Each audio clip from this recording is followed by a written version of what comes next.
It is a live show. Not very many people Is it watch it live though. yet?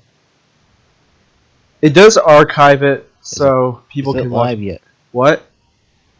Is it live? Yeah, it's live yet? right now. All right, welcome to the Straight Shit Podcast Alright. episode. I have no idea. Actually, they're not welcome. Yeah, They should go away. yeah, Don't watch it. yeah. Don't This want. is a private session. Okay, there's no NK. Yeah, what's gonna There's happen here? there's no NK. And usually, the show is run by somebody named NK Rizov. He he used to wear a gorilla mask on the show, but he stopped doing that because he thought it was itchy. Man, Um, but he runs the whole show, and he couldn't come today. I'm his second in command, so bow down to me. Yeah, our special guest today is Kevin Schreck. He's directing a film, a documentary on the life of C.M. Kozman, wow. who, My brother is downloading some high quality porn right now. Alright, Kevin, can you still hear us? Yep, I can hear you. Alright, Even with the porn being downloaded. yeah, yeah, he's, Let me see if data would be better. yeah. Okay, try that, I just have Skype running in Alright. one page or two on my browser. So yeah, I don't know. Might be something on your end. I don't have anything streaming. and I actually did donate, like $20 to the development of Tangent Realms. Oh, thank you. Yeah, you're welcome. Did you get the first prize or two in yet? The Oh, drawing and stuff? Wasn't it like you get early access on seeing the film or something? Yeah, but did you get the drawing as well? Yeah, I got the drawing. It was Cool. it looked like some sort of mutant penguin or something. Yeah, that's the one. Yeah. Yeah. Oh, I should have set that as a thumbnail, but I just did I just did the Triceratops eating the tortoise. That picture. Cool. Yeah, he's a pretty Okay. interesting guy. Yeah, Memo's a really fascinating person. What is? Oh, Kozman. We're talking about him. What? Where? Let me go on his DeviantArt page and share some of his drawings. Okay, I tried data, and for some reason I couldn't hear any of you guys. So I don't Is know. it better now? Back to Wi-Fi. Is it better now? Back to Wi-Fi, so it's gonna. No. All right. No, data didn't work, so I'm using. All right. Here's his DeviantArt page. Danny, do you know anything about this guy? I know NK's actually a huge fan of Kozman. Okay. He actually wanted to Your be browser's taking forever to load the pictures. oh yeah. Because Skype Get rid of that ad. Skype really likes to eat up a lot of bandwidth for some reason. Wow, it's That's almost why like that's why NK's NK's favorite. no, and NK wanted to move to Google Hangouts, but we tried that, and it turns out that Google Hangouts is just as bad as Skype, so might as well use Skype since everyone here already has it. Yeah. I should. I can do Google Hangouts too if you prefer, but We're already on Skype, so there's no reason to change it right now. That's fine. No worries. Maybe next time if there is a next time. Maybe. Okay, I so see you got porn tabs up there. no. I know. No, I use incognito mode. It's a thing, Danny. Hello. Yeah, I'm here. Let's see if Kevin's here. I'm here. Yeah, Yeah. yeah, okay. Oh, I should say. Hello? Jeez. Hello? What? Am I? Can you hear me? Yeah, I can hear you. Am I coming in No, you're clear fine. or? You're fine. Because I could barely hear you guys coming in clear. Okay, turn up your volume or something.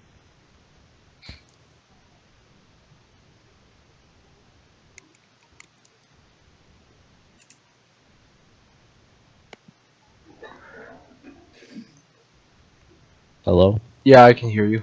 Yeah, I can hear you too. Okay, so Okay. Danny as well is/was a huge dinosaur nerd. Maybe not as much as Hmm. I was, but yeah. Cool. Let me see if. But can you see what's on the Jeez. screen? Yeah, I can see. Okay, Pretty cool. Is that and like taking he a doesn't screen? just do like reconstructions. He also makes up his own stuff. Like let's see what's on here. Spiders from Mars. What else? Some sort of Some leaf. interspecies Yeah. anal going on there. Okay. I want to know more about the Stegosaurus trying to mate with the sauropod. Well, What's that all about? there was a book that Was it Memo was working on with all two other yesterdays? artists. All yesterdays. This was with a paleontologist named Darren Naish and another sort of paleo enthusiast and visual artist named John Conway. Yeah, And I know John Conway. Memo wrote most of the book, and he did several of the illustrations also. And John did a lot of the illustrations too. And basically, the premise of All Yesterdays is we are constantly learning new things about prehistoric life, be they dinosaurs or any other extinct forms. However, there are certain things that we may never know.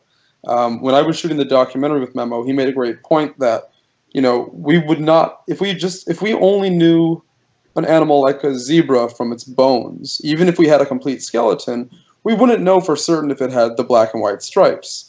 If we found just a few of the bones of a peacock, we wouldn't know that it necessarily had these long tail feathers and what colors they were, that they Well, were blue and green. wait. When it comes to Um, the peacock, wouldn't there be like attachment points for the feathers or something?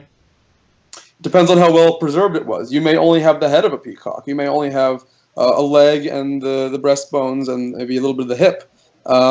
If you're even lucky but if it's well preserved, you might get some fossils of feathers. Anyway, even if you did have the whole body, you made it even of a familiar animal today. If we only knew cats and dogs from their bones, we wouldn't know that cats meowed and purred or that dogs barked and all these other noises. So the idea of the book is basically treating dinosaurs as, or understanding that prehistoric life may have been even more bizarre than we imagined, and in some ways even more mundane than we imagined. Because sometimes Hollywood, which is our usual way of understanding Yeah, prehistoric yeah. life, The Dilophosaurus through spitting venom. yeah, I mean we invent things, but they're often done to make them seem like awesome, bro. They're made to make You know, I they're understand. supposed I to be cool. understand because Yeah, kind of yeah, the way Hollywood Yeah. depicts like a dinosaur, they depict right. it more like A monster, a monster, or a killing even machine. even like a special tank or something. Right, an organic tank or a Yeah, killing machine or something. yeah, But animals today aren't like that. yeah. Some animals are really cute. Some animals are really doofy looking and stupid looking. Some animals do strange things. Goats climb up trees for no reason that we know, and they can't come down. Elephants, sometimes male elephants, sometimes get so enraged when they are in that period of must, which is when their hormones increase and they get really horny, that they Oh, will so literally basically fuck. all They the will time fuck for anything me. that moves. Well, it's a bit like being a teenager constantly for these gigantic bull elephants. So they will literally fuck anything that moves. There's reports of elephants, humping rhinoceros or something. Or you mentioned earlier the Triceratops or the Torosaurus eating the turtle.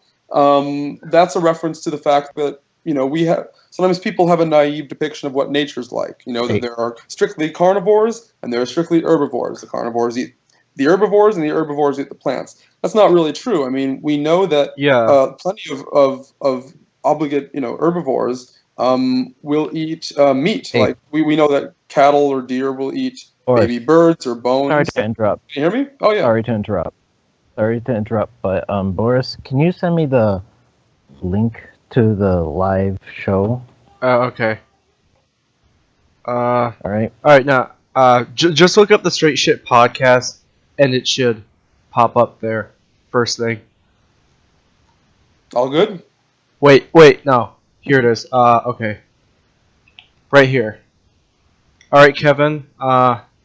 Continue on what you're gonna say about the. Well, sure. That not all animals are strict herbivores or strict carnivores. Deer and cattle have been known to eat baby birds, or the corpses of other animals, and things like coyotes and bears and stuff eat berries and grass. Dogs eat grass until they puke sometimes. So the summation is. Prehistoric animals may have been just as weird and just as mundane and unexpected as modern animals. So the whole thing with the Stegosaurus humping the sauropod, which is censored on DeviantArt, but you can see in the book and ultimately I think in our documentary, this horrific, monstrous prehensile penis that the Stegosaurus has attempting to insert on this hapless, I think it was called Haplocanthosaurus, another Jurassic herbivore. Um, we don't know if this happened, but there's no reason to think it didn't. If we're assuming that stegosaurs were anything like modern big animals today, who sometimes get very horny and need to get it out of their systems. And if you can imagine an animal with an anatomy that's as cumbersome and enormous and ridiculous as a stegosaurus, think about. Memo loves to do this because he's an artist who's simultaneously very honest about nature, which a lot of people aren't, but he also has a really mischievous sense of humor. He's got a cheeky side to him, so he combines them together, and he's not afraid to show things like weird sex acts in nature or weird sex organs. And so, if you imagine an animal that's really big like a whale, they have these weird, monstrous, prehensile penises. And you think of an animal with a weirdly awkward, cumbersome body with heavy armor, like a tortoise, they also have these things. So the Stegosaurus has a gigantic, scary penis. In fact, I might be able to find it on Google. All right. I have a question. Yeah. How do animals in nature, like Stegosaurus had a brain the size of a walnut. How could it differentiate between an anus and a vagina? Well, that's It's another instinct. interesting thing about. They don't necessarily have the same body plans that mammals do, that we do. If you look at dinosaurs' closest living relatives, which are crocodilians and birds, dinosaurs, pterosaurs, birds, crocodilians, and it seems to be turtles, all fall into a clade called Archosauria. And most archosaurs have one hole that does everything. It's called a cloaca. Yeah. Not all of them, but most of them. And that thing shits, pisses, and fertilizes. It's all the same. So every with time that, they have sex, it's technically vaginal and anal. basically, yes. Very important questions. Very important. But these are the things that Memo explores in his artwork and in his writings too. It's like, he has a mischievous sense of humor. He likes to play with the unexpected and maybe put people, not necessarily out of their comfort zone, but I think that's what a good artist should do. Yeah, no, I agree. Scientifically founded. It's like, it's more accurate probably than them just screaming at each other and ripping each other apart constantly. Some carnivores are very boring. I personally have a theory that if we were lucky enough to have dinosaurs in our zoos today, I think They'd the probably T-Rex just sit around and do nothing. You know how people always Yeah. people complain about lions and tigers, and they're like, "Oh, they're so boring. They're not doing anything. They just sleep for 18 hours a day." No, T-Rex was probably the same way. Yeah, Really boring. well, I mean, Hello? okay, like if T-Rex probably was not in a perpetual war with Triceratops. Exactly. I Yeah. mean, that Yeah. just Yeah. doesn't. And Here's the thing I want to say, like basically when you see animals like in the zoo, it's like they mostly do nothing but lay around and they like never like say anything. They never make noises, That's true. rarely. And Hmm. so like except for in real life, Harambe. you know how all the documentaries they're always showing like dinosaurs like roaring, growling, hissing all the Exactly. time, even when they're doing nothing. Yep. Yep. I Yeah. think that's a very unrealistic expectation. I think they'd mostly be quiet most of the time, unless Hmm. they were like doing something like mating Right. or arguing over territory. Not even like hunting, they would make a noise. You No, know? no, because lions aren't usually roaring when they're hunting. They're usually Yeah, roaring when yeah, they're because Yeah. you want to communicating be with each other. stealthy when you're hunting. Exactly, and if T-Rex is that big, it's got to be stealthy. So anyway, Memo likes to explore when he's doing his paleo art stuff. He likes to again explore the idea that prehistoric extinct animals may have been even more weird and even more mundane than we imagine or give them credit for, just like modern I animals. Sometimes personally, they do I weird stuff. personally find art a little bit more moving if it's a bit controversial or like puts you Yeah, out of your yeah. comfort zone in some sort of way. Mhm, mhm. Like Yeah, I would say. Yeah. I found Whereas, something that really grasped my interest. Like I looked up like C.M. Kozman, and here it is. I Mhm. think this is by him. Not sure, but Well, it's fan art, but it's inspired by yeah, him. it says that like here's the T-Rex skeleton, and here is Hmm. its outline. Like some Right. people propose that it could have actually been that fat. What I what mean, what do you think? Like I mean, to his me, fan art is being a bit facetious. It's kind of it's not really a parody. It's a celebration of the ideas that Memo and John Conway and Darren Naish were suggesting in their book. Um, but it is sort of like, if you look at something like, oh, I don't know, a seal or a whale. If you were to, there's this tendency in the 80s and 90s. You see, like when oh people yeah, were like depicting prehistoric animals. they just like put skin over the bone with no Right. fat. In the early 20th, see, yeah, just even though we yeah, think of scientific renderings, and Memo is very aware of this too, even though we think of scientific renderings as constantly accurate, even scientific illustrations are subject to the cultural norms or expectations in the time in yeah. which they were created. So Even when. like if you take a look at the Jurassic Park T Mhm. Rex, I mean, they actually put muscle fat into there. Like the Mhm. tail was more akin to like what we know now that it had thick muscles at the base of the Right, tail. right, But right. whenever I look at illustrations, they like show it so thin, like you could see the bones and not Right. much muscle. Like it's all just tendons there, you know. Well, I think Memo So is an interesting artist because he's kind of in a third wave of, I guess you could say, evolution of paleo art. The first wave was when we were first trying to figure out what dinosaurs were, and they were depicted in like up until the mid 20th century as big green and gray, sluggish swamp monsters So dragging their tails like lizards. And then in let the me seven, show you yeah, a picture like yeah, original Megalosaurus. that's a good choice, right Here we down go, there. something like Uh huh. that. Yep, Oh, these are the here, Crystal Hawkins Pals, the illustrations. Crystal Yep, yep. So these were made in the 18. this was the first identified dinosaur by Western science, Megalosaurus. Iguanodon was shortly after, and they're shown as these tail dragging, sometimes belly dragging reptilian swamp monsters. But yeah, so here's Iguanodon versus Megalosaurus. Here's Iguanodon, here's yeah, Megalosaurus. So and you can even tell like the art style is very much of its time of England in that era. And the depiction of the animals based on the information they have and what they expected animals to be like, based on what they thought were their closest relatives, like iguanas or monitor lizards or whatever, they thought they would look and act like that. Not unreasonable if you didn't know what dinosaurs were like, or if you only found a tooth, or if you only found a skull, but now it looks pretty silly, or exotic, I Well, no, guess. it's a bit ironic. yeah. What? Mosasaurus actually was related to a monitor lizard. Yes, it was. Yeah, yeah, yeah. So And the funny thing is, people thought it was a whale Really? originally. yeah, there's always different Wow. expectations. I mean, there's this. And on the opposite side of things, people thought Basilosaurus was a mosasaur, but it actually turned out to be a whale. Which is why it has the suffix "saurus," which It means has like this lizard or triple reptile. irony to it. Yeah. Yeah, yeah. Well, there were And always okay, theories. and then we just in 2014 we discovered that Spinosaurus was quadrupedal. So Hmm. it's It keeps changing. yeah, it goes back and forth.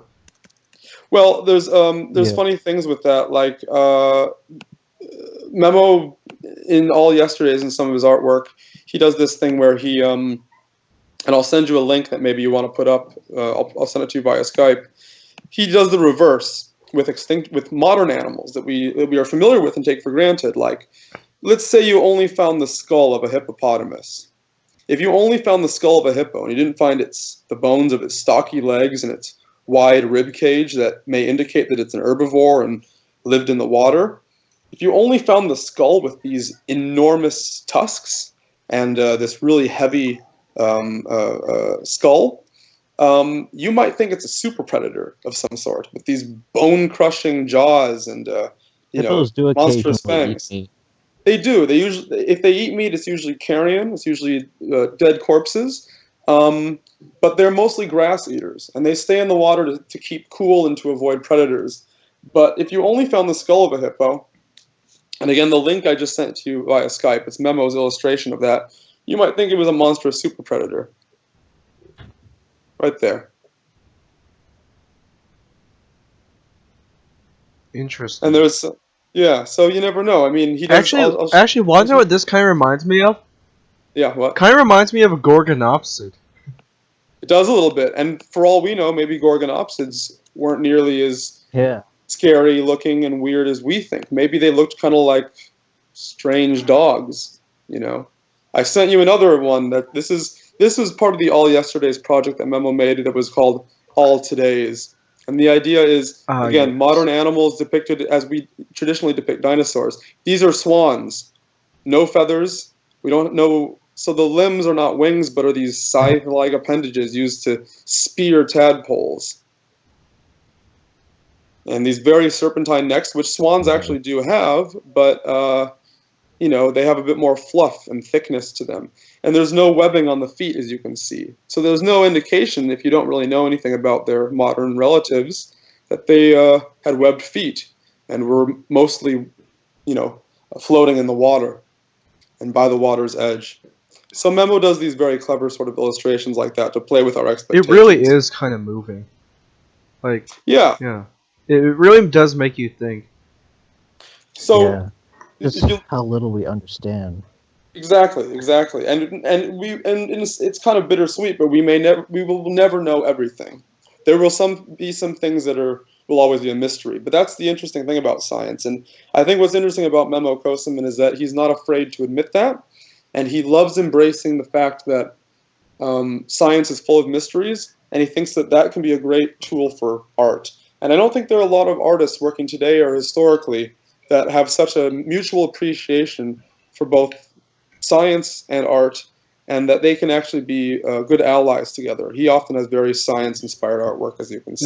Now the current popular culture depiction of dinosaurs is kind of what Jurassic Park puts up, like Right. constantly in Mhm. in battle. Yep. But I mean, they still don't really have feathers. Kind of, you know what I mean. Do you Well, think that's- do you think yeah. Memo's art style will ever become mainstream? It might be starting to. Let me put it in perspective. So remember that scene of the Megalosaurus and the Iguanodon Yeah. made by Hawkins? That these big sluggish reptile monsters. Yes. That was sort of the first wave of dinosaur art. The second wave happened by about the 1970s. In the 70s, a scientist named John Ostrom found an animal that we now know as Deinonychus. Deinonychus, and it has a very light bird-like body. Kind of still has the teeth, still has the claws of a reptile or something. But it undeniably has lightweight bones. It has a wishbone. Its feet are more like talons. It's bird-like. And then we got a sense of dinosaurs as being much more agile warm-blooded, active creatures. So it was an artistic and scientific direct response, sort of a revolution against the sluggish, slow-moving swamp monsters of the past. They made them super athletic and super fast-paced. But it was, and that was sort of the norm, and that influenced Jurassic Park, certainly. It influenced, you know, they were made up in a science fiction movie and exaggerated, but things like a Dilophosaurus that could spit venom and had a frill, things like, T-Rex constantly on the move for food, things like Velociraptor being as fast as a cheetah and with the brain capacity of a chimpanzee. It's exaggerated stuff because they're movie monsters, but it was a reaction to this sort of second wave of dinosaur art. But like you were saying earlier, Tian, it's called shrink wrapping. What they did is they were so happy to have these bones, and maybe you can find that on Google, shrink wrapping art depictions by artists like Gregory S. Paul. Greg Paul is very talented, but he kind of had the habit of finding the bones, doing these great skeletal diagrams, these skeletal artworks, and would just slap the skin on them. And they look kind of skinny. And you would see all those details, like the skull, but you don't see skull details and holes, and you don't see every rib on modern animals unless they're horribly malnourished. So Memo and John Conway and Darren Naish and a bunch of other super talented artists like Mark Whitten and a bunch of others, they're what you might call a third wave of dinosaur art. And that is sort of a middle ground, but also taking it into a new direction. That's Memo Koseman's sort of parody of the skinny 80s and 90s drawings of dinosaurs. That's a horse. But again, it's shrink wrapped. The skin is tightly bound around the skull, so it looks like it has a weird beak. They have sort of raised vertebrae by What's up with the hooves? It looks very bird-like. That's the thing. It looks bird-like because horses walk on their tiptoes. Modern equids have one toe. They essentially walk on their fingernails. But if you didn't know that, you would just put horses' feet, balancing their weight on the ground, on the sole of their feet. So it's shorter as a result because it's on the sole of the pads of its feet instead, and then it's raised up, like you said, like a bird's claw. Because it's really weird that horses walk on their tippy toes and run on their tippy toes at 45 miles per hour sometimes, or something like that, 40 miles per hour. Wait a second. You know how you said Deinonychus was discovered in the 70s? I believe so. Yeah. But I thought we discovered like dromaeosaurs, Archaeopteryx like long before that. So how come it took that long? Well, Archaeopteryx was identified actually in the time of Charles Darwin in like the 1850s or 60s in Germany. At the time, in the late Jurassic, when Archaeopteryx existed. Now we know Germany was an archipelago of islands in a warm, shallow sea. But Archaeopteryx was so bird-like. I mean, they were impressed about how reptilian and bird-like it was. But people decided it was a missing link between birds and reptiles. And so it was called as the early bird, the first bird, the ancient bird. Ancient wing is what the name means. What you're seeing on the screen now, BuzzFeed was one of many really big online publications that noticed Memo's work. And again, these are his all yesterday's and all today's artworks. Oh, that's a human. That's a human. If a future scientist who isn't a hominid found our bones, that might be what they think we look like.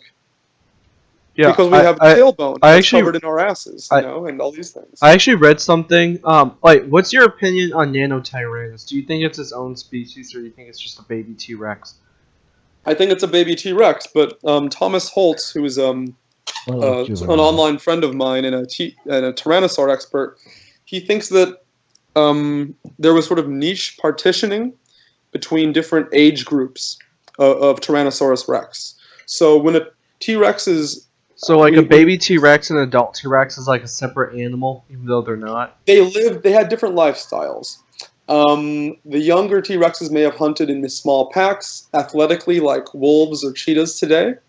Whereas a big full-grown T-Rex, if it lived that long, because most of the T-Rexes we find either suffered from massive injuries or died young or were still in the process of growing. When they grew to be like full-grown, they may have been maybe more stealth ambush predators that would sneak up on duck-billed dinosaurs and ceratopsians out of the woods, or they might have been mostly carrion eaters, like Jack Horner suggested. I don't think they were strictly hunters or carrion eaters or scavengers, but I think it was kind of a cross between the two. So the teenage ones, the adolescents, which we sometimes erroneously call Nanotyrannus, may have been the athletic hunters of their time. And the reason why I say this is because I read somewhere that not we, but creatures in the future discover remains of both adult and younger humans, they probably would think that the adult human is a separate species from the younger one. I hadn't thought of that, but that's a brilliant idea because the brain case is so different, and there's even a different number of bones, not by a lot, by just a few, but there's the bones fuse as a child grows up, and the proportions are completely out of whack. Like a normal human is like 5 or 6 heads tall or something, and I think a baby is about 3 heads tall. Like their skulls are enormous relatively. So that's a great point. I had never thought about that, but that's a great comparison between Nanotyrannus and T-Rex. And again, this is Memo's drawing of what future paleontologists might assume a human looks like. There's no cartilaginous nose or ear.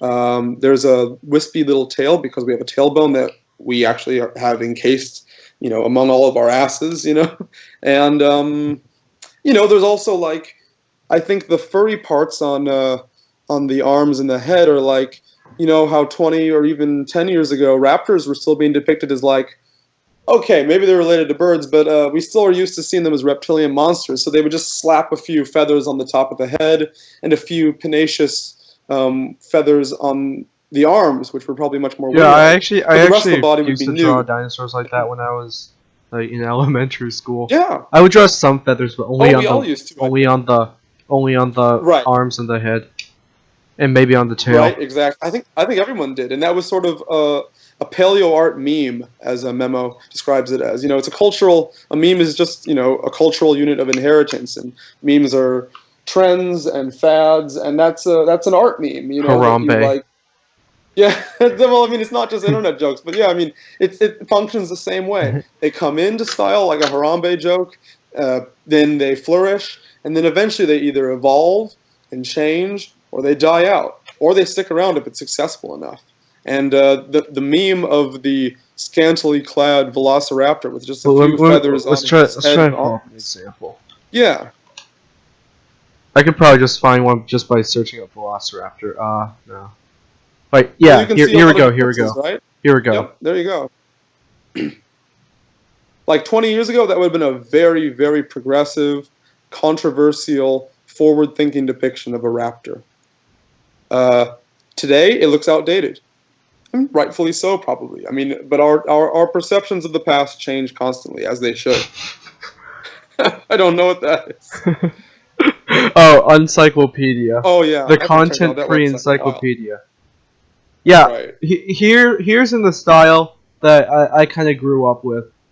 And it kind of portrayed this as progressive. My screen is probably like really lagging because I don't know. Just now I'm seeing this raptor and I don't know what you're talking about. You'll see it. Yeah. All right. Yeah, this is kind of. In fact, I might actually still have some drawings from like when I was in 5th grade lying around. Oh, cool. Maybe I could upload those sometime. Well, Memo has made a habit of saving every single drawing that he's ever made. I did the opposite recklessly a few years ago, but I did a purge of like same 90+% of all the art I made just because it was almost a fire hazard and I just needed to clear some room. Yeah. But Memo is an artist more professionally than I am and a lot of other people are. Definitely. And, definitely. He's a pack rat. I mean, it's not like a scary amount, but he has most of all of his artwork, and it's great seeing the evolution of his work, and it's been a real privilege to see how his work has evolved and changed with this documentary, whether it's like we've mostly been talking about dinosaurs and prehistoric animals, whether it's been futuristic depictions of animals, whether it's been invented aliens and sci-fi creatures, or like you were mentioning a really long time ago, things he invents, the spirit art paintings he does, and these sort of like mythological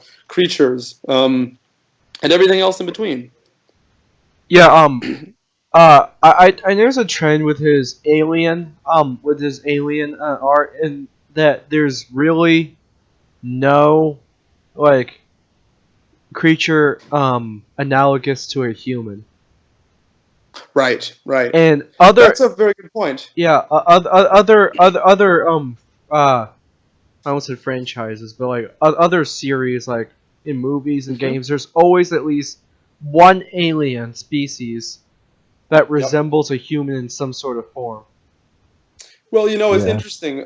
I think there are a couple of reasons for that. A smaller reason why we see that in movies and television shows is it's less expensive to make. Oh yeah, You can just if it's Star Trek or something, you just slap on some facial ridges or some weird ears or something to them, or paint their skin blue or green. And that's fine if it's not trying to be hyper realistic, and if the program or the show or the movie is about something else. But if you're really trying to reconstruct animals as diverse as they are and can be, you got to think outside the box. Another reason that I think a lot of depictions of aliens are very human-like, Memo described it once when he was younger as primate chauvinism, is that we're kind of an arrogant species. We see the world as we we impose ourselves in how we see the world. We assume that the universe was made for us, but really we just happen to evolve in a universe or a small, teeny tiny pocket of it Hey, can I that ask you a allowed us question? to exist. Yeah, sure. Do you watch Trey Delish, what? the Explorer or Explainer on yeah. YouTube? No, I Yeah, was I've seen about some to say he's like videos. your Yeah, biggest yeah, fan ever.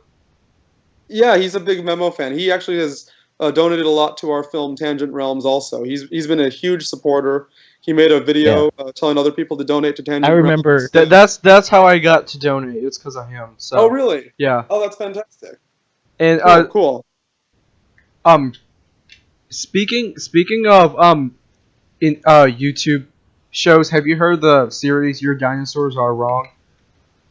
I think I have, yeah. Okay, so there's basically a guy, and people send in toys, and then he Oh, yeah. criticizes them, like how much pop culture has kind of distorted what's science.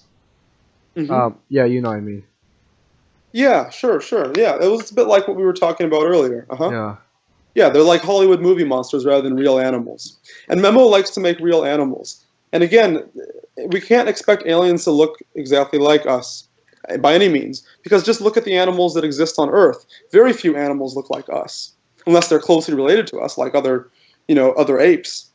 But there aren't many animals that have large brain cases, two forward-facing eyes, and stand directly upright with two arms and two legs, and have very little, hair on them, like us. Most animals are beetles, and most life forms are microbes, and they don't look that much like us at all. And some of the most intelligent animals look nothing like us. A lot of birds, like parrots and corvids, don't look that much like us. And even further removed are mollusks, like the cephalopod family. Squids and octopi are extremely intelligent animals, and they don't look anything like we do. So how can we assume that aliens who exist if they exist, and probably in some way do, It was uh, aliens. yeah, yeah. But it's like, there's no I love guarantee that. that they would look like anything that we know. But maybe they would like something that we know, based on the restrictions of their environment, how similar or dissimilar it is to Earth, and what we can expect on trends of evolution. So some of the artwork you're seeing on the screen right now is from Memo's project called Snyad. And Snyad was a project in which he was conceiving, like you mentioned, an alien world, and he was making them look more like animals. But certain trends do happen in nature. For example, eyes have evolved many times on Earth. I think in estimated 40 separate instances, eyes have evolved. And a wide array of different kinds of eyes. Sometimes just little light-sensing organs, sometimes organs like what we have in our skulls, and sometimes they're more like what a dragonfly has, these compound eyes, and everything else in between. So there are lots of different kinds of eyes. There are lots of different kinds of wings. If you live in the water, you want to be hydrodynamic. So a certain torpedo-like body plan is not unlikely. So there are certain things you can expect if a world is something like Earth. If it has air like we do, or if it has water like we do, you can expect certain life forms to look a certain way. But you also have to think outside the box and think, what could this thing be like? And Memo does a great job with that in his artwork. Or can I tell you guys a secret? Uh-huh. I used to be an ancient astronaut theorist. Oh, really? Yes. Chariots of the gods, huh? Yeah, Well, I thought. secret anymore. Yeah, I'm.